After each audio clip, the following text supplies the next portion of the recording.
A cottage industry produces a certain number of toys in a day, okay, ठीक है, the cost of production of each toy in rupees was found to be 55 minus the number of toys produced in a day, 55 minus the number of toys produced in a day, ठीक है। On a particular day, the total cost of production was 750. We would like to find the number of toys produced on that particular day.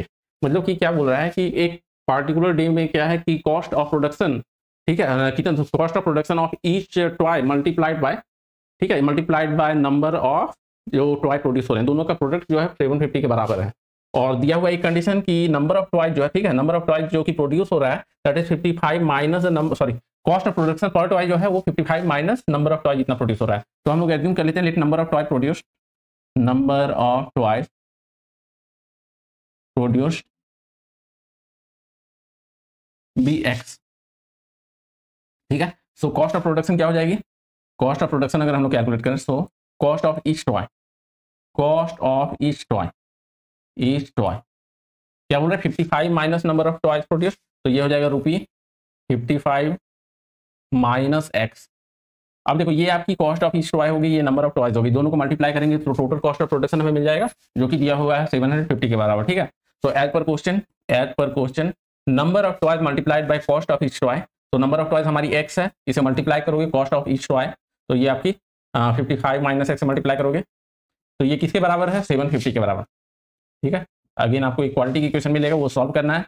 अब यहाँ से देखो क्या हो जाएगा आपका x टाइम्स 55, तो 55x माइनस एक्स स्क्वायर बराबर 750, ठीक है। रीअरेंज कर सकते हो आप इसे, चलो minus x square plus 55x plus 55x minus 750 बराबर 0, साइड चेंज कर दो आपको, तो चलो यहाँ पर इरेज करके मैं लिख देता हूँ स्टैंडर्ड फॉर्म में। तो अगर कोएफिशिएंट ऑफ एक्स स्क्वायर को पॉजिटिव करना है तो सभी को -1 से मल्टीप्लाई कर दो या साइड चेंज कर दो, तो ये आपका हो जाएगा एक्स स्क्वायर, ठीक है, क्या लिख रहा हूँ यार, एक्स स्क्वायर माइनस 55x, सभी का साइन चेंज होगा, माइनस 55x प्लस 750 बराबर 0।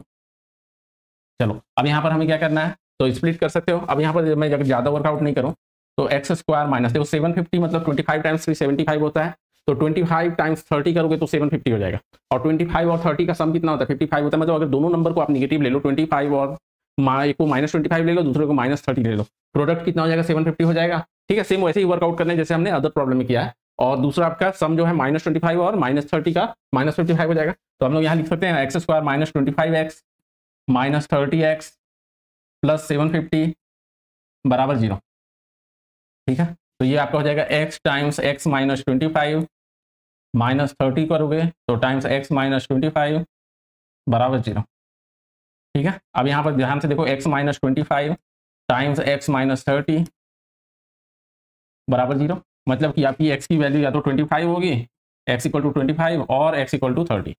अब क्या दोनों सेटिस्फाई कर रहा है, आप ये एक बार चेक कर लेना।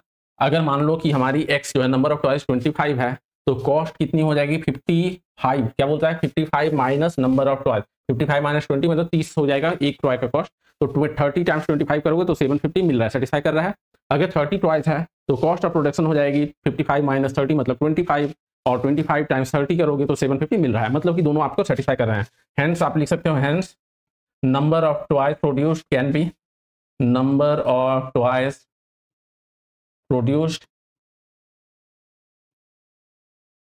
इक्वल टू 25 और 30, ठीक है। ये दोनों सेटिस्फाई कर रहा है आपके गिवन कंडीशन को, ओके। तो यही हमारा आंसर हो गया।